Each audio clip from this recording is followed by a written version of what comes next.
and before a closed door for a while before it begins to open. And most people, while the door is closed, they'll say, well, God ain't gonna open this door, let me turn around. And we'll leave an opportunity that was yet to manifest. But notice that as soon as Peter got to the gate, when Peter was in the timing of God, that the gate opened up for him. So some of us have to just wait for God's timing.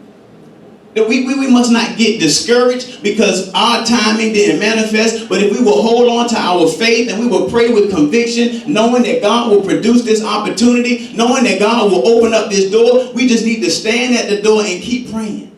See, because patience means you need to be praying.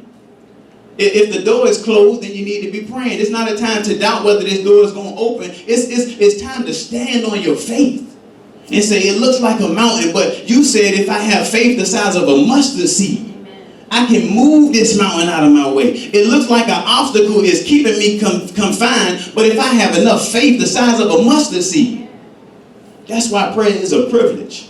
Because God says he'll begin to move on your behalf if you got a mustard seed faith. Been many a days that I done came to the Lord with just a mustard seed. God, and I don't know, God, it don't look like it's for me, God, but I kept praying. And God began to work on my behalf to produce opportunities.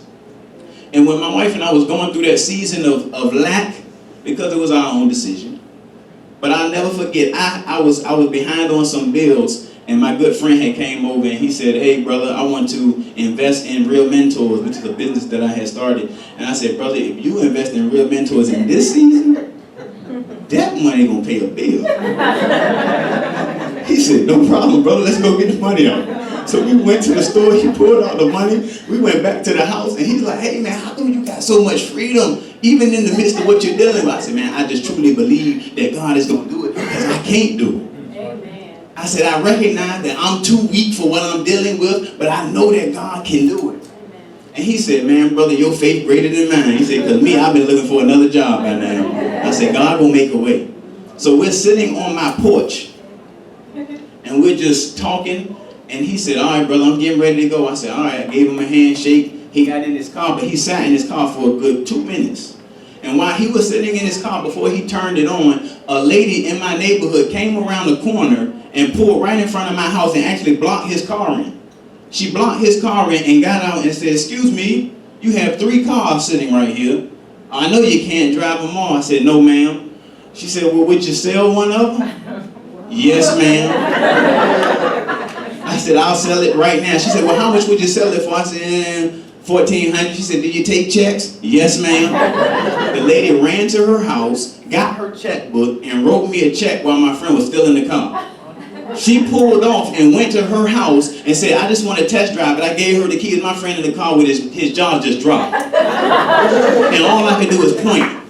I said, you got to believe. That thing paid the mortgage for us. That thing helped alleviate some of that debt for me. Because I waited for God to make an opportunity, to make a way out of no way. Simply because I did not doubt. I just believed that, God, I can't do it, God. I have no other choice but to trust in you. The situation looks impossible, God, and I know I can't do it, but you, God, are still sovereign. You, God, still are in control. So I'm going to just put my faith in your hands and watch you move on my behalf. And God began to move in a supernatural way for us.